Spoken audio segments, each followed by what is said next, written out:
আসসালামু আলাইকুম এভরিওয়ান। আজকে আমরা অর্থ সমমূল্যের ফিউচার ভ্যালুর একটা অঙ্ক করব। সেটা হচ্ছে গিয়ে ভবিষ্যৎ মূল্য আর কি। তো শুরু করা যাক। ডিফিকাল্ট ম্যাথ নিয়ে শুরু করি। এখানে বলেছে আগে কিছু ব্যাপার বলি। আপনি যখন ফিউচার ভ্যালুর সূত্রটা হচ্ছে এটা লিখে নেন। ফিউচার ভ্যালুর সূত্র হচ্ছে future value is equal to present value into 1 plus I to the power N.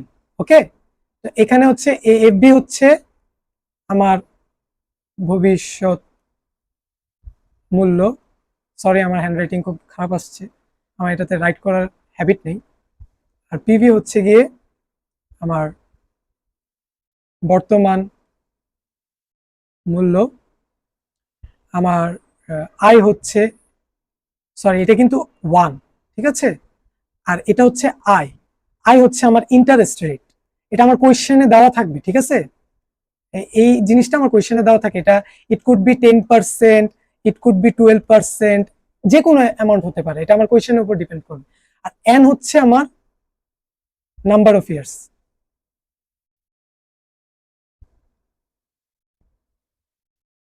মানে আমার কত বছর, কোয়েশ্চেনের মধ্যে যদি 4 বছর দেওয়া থাকে, 5 বছর, it could be 2 years, 3 years, 4 years, আর 10 বছরও হতে পারে। সো এটা আমার কোয়েশ্চেনের উপর ডিপেন্ড করবে বা ভ্যারি করবে। সো আমার কি মানে ভবিষ্যৎ মূল্য যদি বের করতে হয়, এটা যদি আমার বের করতে হয়, তাহলে আমার কোন কোন এলিমেন্ট লাগবে? আমার এই এলিমেন্টটা লাগবে, আমার এই এলিমেন্টটা লাগবে, আর আমার এই এলিমেন্টটা লাগবে। মানে বাংলা কথায় আমার প্রেজেন্ট ভ্যালু বা বর্তমান মূল্য লাগবে, আমার ইন্টারেস্ট রেট লাগবে, আর হচ্ছে কি আমার কি নাম্বার অফ ইয়ার্স লাগবে। এখন কোয়েশ্চেনে আসা যাক। আচ্ছা, এখানে কি বলেছে? এখানে বলেছে শতকরা 10% হারে অলরেডি কিন্তু আমি ইন্টারেস্ট রেট পেয়ে গেছি, আয় পেয়ে গেছি, তাই না? হারে বর্তমানের 100 টাকা। এই যে দেখেন কি আমার প্রেজেন্ট ভ্যালু আমি পেয়ে গেছি, বর্তমান প্রেজেন্ট ভ্যালু আমি পেয়ে গেছি। 5 বছর, এই যে আমি নাম্বার অফ ইয়ার্সও পেয়ে গেছি। পরের ভবিষ্যৎ মূল্য আমারে বলছে ফিউচার ভ্যালু কত। আমি সিম্পলি আমি কোয়েশ্চেনে সূত্র নাই দেখলাম, সাপোজ আমি দেখলামই না, এই যে এখানে আমার সূত্রটা বসায় দিব। আমরা জানি F B is equal to কি PB 1 plus I to the power N. আমি এখানে আই পেয়ে গেছি, তো আমি আই এর জায়গায় বসায় দিব। এখানে আমি এন পেয়ে গেছি, এন এর জায়গায় আমি 5 বসায় দিব। আর আমি এখানে প্রেজেন্ট ভ্যালু 100 পেয়ে গেছি, সো আমি 100 বসায় দিব।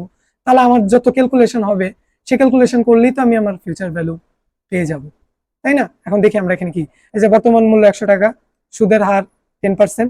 এই সুদের হারটা আপনার অলওয়েজ দশমিকে নিয়ে আসতে হবে। যেহেতু 10% আছে, আপনি যদি দশমিকে নিয়ে আসেন, তাহলে এটা 0.1% হবে। এই যে এখানে 110 হবে, ঠিক আছে। তো এটা আপনি দশমিকে কনভার্ট করবেন। এই যে দেখেন এখানে দশমিকে কনভার্ট করছে। তো আপনি মেয়াদ কালো দেওয়া আছে 5 বছর, ফিউচার ভ্যালু দেওয়া আছে কত, এটাও দেওয়া আছে। আপনি ফর্মুলায় বসায় দেন। এই যে এখানে ফিউচার ভ্যালু আপনি এখন ক্যালকুলেশন করেন। সো ক্যালকুলেশন করলে আপনার ফার্স্টে আপনি এই পার্টটা ক্যালকুলেশন করবেন। এখন এই পার্টটা আপনি ক্যালকুলেশন করবেন কিভাবে সেটা আমি শিখাই দিই। এই যে 1 প্লাসের সাথে আপনি জাস্ট এটা প্লাস করে দিবেন। প্লাস করার পরে যে আমি ক্যালকুলেটরে দেখাই দিই। এই যে সাপোজ এখানে কি আছে, এখানে 1 প্লাস 0.1 দাও না, তো আপনি এটারে প্লাস করবেন। দশমিকে নিলে কি আসে, 1.1 আসে আপনার, ঠিক আছে। তো এই যে এই আইকনটা দেখতেছেন না, এই আইকনটা আপনি সাইন্টিফিক ক্যালকুলেটরে এটা চাপ দিবেন। এটা চাপ দিলে একটা এরকম পাওয়ার চিহ্ন আসবে। তো পাওয়ার চিহ্ন আসলে এখানে আমার বছর কত দেওয়া আছে, আমার এখানে বছর 5 দেওয়া আছে। আমার যদি এখানে বছর 10 দেওয়া হতো, তাহলে আমি এখানে সিম্পলি 10 বছর ক্যালকুলেট করে দিতাম। যেহেতু এখানে আমার 5 দেওয়া আছে, তো আমি 5 বসাইলাম। দেওয়ার পরে আমি যে 1.610 পাইছি। এই যে দেখেন, এই যে 1.610 আসছে।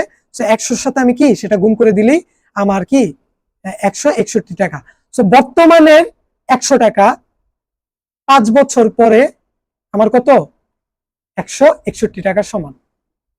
সো আমার কারেন্ট 100 টাকা 5 বছর পরে 161 টাকার সমান, যদি মার্কেট ইন্টারেস্ট রেট 10% থাকে।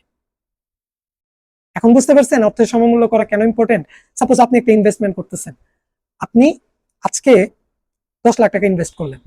10 লাখ টাকা ইনভেস্ট করে 5 বছর পরে যদি 10 লাখ টাকা 10 লাখ টাকাই থাকে, মানে থেকে যায়, তাহলে আমার ইনভেস্টমেন্ট করে লাভ আছে? লাভ নাই। সো আমি দেখবো কি বর্তমান 10 লাখ টাকা আমার 5 বছর পরে কত আসে। আমার 5 বছর পরে সাপোজ কথার কথা আমার 12 লাখ টাকা আসতেছে, কথার কথা 12 লাখ টাকা আসলে তা আমার ওইসব জায়গায় ইনভেস্টমেন্ট করতে হবে যেসব জায়গায় আমি 12 লাখ টাকার বেশি পাবো। সাপোজ আমি 13 লাখ টাকা পাবো, 14 লাখ টাকা পাবো, কিন্তু যে জায়গায় আমার 12 লাখ টাকা হবে সে জায়গায় আমি ইনভেস্টমেন্টে যাবো না।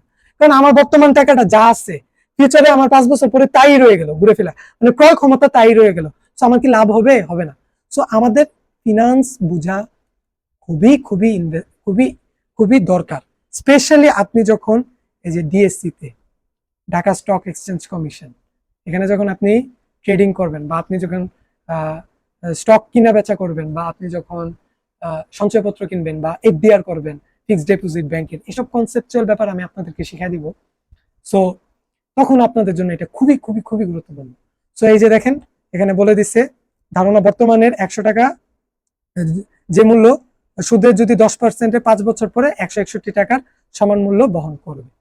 এই হচ্ছে আমাদের প্রেজেন্ট ভ্যালু, মানে ফিউচার ভ্যালু বের করার নিয়ম। আমাদের ফিউচার ভ্যালু করতে কি লাগবে? প্রেজেন্ট ভ্যালু লাগবে, ইন্টারেস্ট লাগবে, আর কি নাম্বার অফ ইয়ার্স লাগবে।